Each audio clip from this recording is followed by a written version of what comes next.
राज्यात गेल्या काही दिवसांपासून सुरू असलेल्या अवकाळी पावसामुळे आतापर्यंत एकूण 29 जिल्ह्यांना फटका बसला असून राज्यभरात जवळपास 2,04,835 हेक्टर क्षेत्र बाधित झालंय।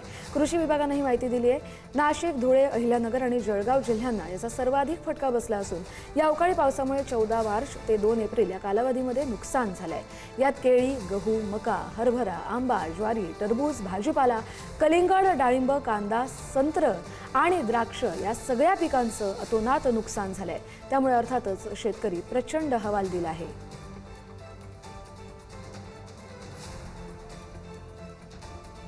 उपमुख्यमंत्री सुनेत्रा पवार यांनी बारामती तालुक्यातल्या पावसाने झालेल्या नुकसानाची पाहणी केली आहे।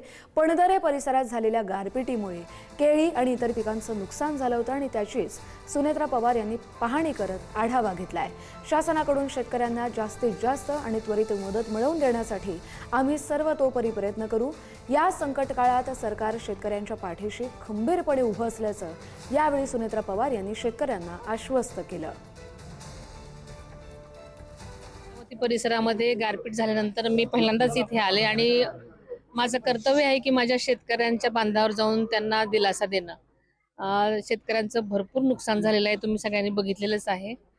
आणि खरं बघायला गेलं तर शेतकरी सगळ्याच बाजूने कायम पिचलेला असतो आणि आता इतका अचानक जी गारपीट झाली त्याने तर अगदीच फार नुकसान झालेलं आहे। आणि मी सगळं बांधावर जाऊन बघितले प्रत्यक्ष नुकसान किती झाले ते त्यांनी त्यांच्या सगळ्या भावना माझ्याजवळ सांगितलेल्या आहेत। अवकाळी पावसामुळे आणि वादळी वाऱ्यांनी नाशिक जिल्ह्यातील द्राक्ष उत्पादक शेतकऱ्यांवर मोठं संकट ओढावलंय। विशेषतः निफाड आणि येवला तालुक्यांना याचा सर्वाधिक फटका बसला असून द्राक्ष बागांचं मोठ्या प्रमाणात नुकसान झालंय।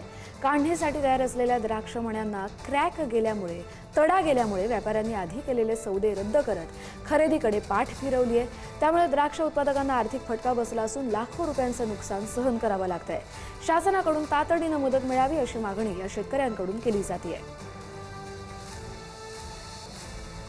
शेतकरी माझे 1.5 एकर द्राक्ष बाग होती। काल अचानक पावसाने 5 वाजता खूप गारावा पाऊस झाल्यामुळं नुकसान झालेली तो बाग मी 60 रुपये किलोने व्यवहार झालेला होता, पण तो न्यायला यायला आता तो तयार नाही। त्याच्यामुळे शासनाने त्याची काहीतरी दखल घ्यावी व पाहण्यास यावी हीच माझी विनंती व भरपाई द्यावी ही शासनाकडे माझी विनंती आहे। नांदेडच्या बिलोली तालुक्याला पावसानं झोडपून काढलंय। सगरोळी परिसराला वादळी वाऱ्यासह गारपिटीचा तडाखा बसला। अनेकांच्या घरावरचं छप्पर उडालं, शेतीचंही मोठं नुकसान झालंय।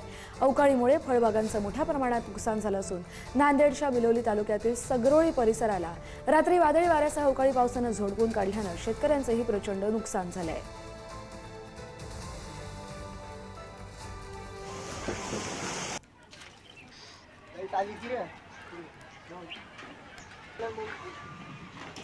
नंदुरबार जिल्ह्यात झालेल्या अवकाळी पाऊस आणि गारपिटीमुळे मोठ्या प्रमाणावर शेतकऱ्यांच्या शेतपिकांचं नुकसान झालंय। नंदुरबार जिल्ह्यातील जवळपास 62 गावातील 954 शेतकऱ्यांच्या शेतपिकांचं नुकसान झालंय, ज्यात ज्वारी, मका, बाजरी, गहू, हरभरा आणि कांदा या प्रमुख पिकांचा समावेश आहे।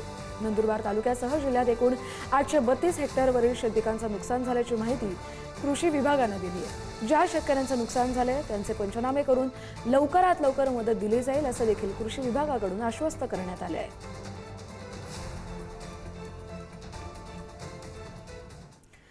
छत्रपती संभाजीनगरला अवकाळी पावसाचा मोठा फटका बसला। अवकाळी 14 दिवसात 11,000 हेक्टर पिकांचं नुकसान झालंय। 18,000 शेतकरी त्यामुळे बाधित झाले, तर संभाजीनगर तालुक्यात सर्वाधिक नुकसान झालंय। 33% जास्त नुकसान झालेल्यांना भरपाई मिळेल, तर पंचनामे अचूक करण्याच्या सूचना दिल्या गेल्यात। छत्रपती संभाजीनगरमध्ये अवकाळी पावसाचा मोठा फटका बसलाय। गेल्या 14 दिवसांमध्ये तब्बल 11,000 हेक्टर क्षेत्रावरील पिकांचं नुकसान झालंय। या नैसर्गिक आपत्तीमुळे सुमारे 18,000 शेतकरी बाधित झाले असून सर्वाधिक नुकसान छत्रपती संभाजीनगर तालुक्यात नोंदवलं गेलंय। एनडीआरएफच्या नियमांनुसार निकषांनुसार 33%पेक्षा जास्त नुकसान झालेल्या शेतकऱ्यांना भरपाई दिली जाणार आहे। दरम्यान पंचनामे अचूक करण्याच्या सूचना प्रशासनाकडून दिल्या गेल्यात।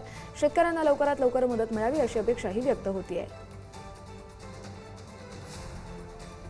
गेल्या 3 दिवसांपासून यवतमाळ जिल्ह्यातील काही भागात अवकाळी पावसानं हजेरी लावली आहे। अशातच झालेल्या अवकाळी पावसामुळे 6 तालुक्यांमध्ये चांगलाच तडाखा बसलाय। जिल्ह्यातील 14 गावांमधील 190 हेक्टरवरील ज्वारी, तीळ, गहू या पिकांचं आणि फळबागांसह भाजीपाल्यांचं नुकसान झालंय, तर 5 घरांची पडझडही झाली आहे।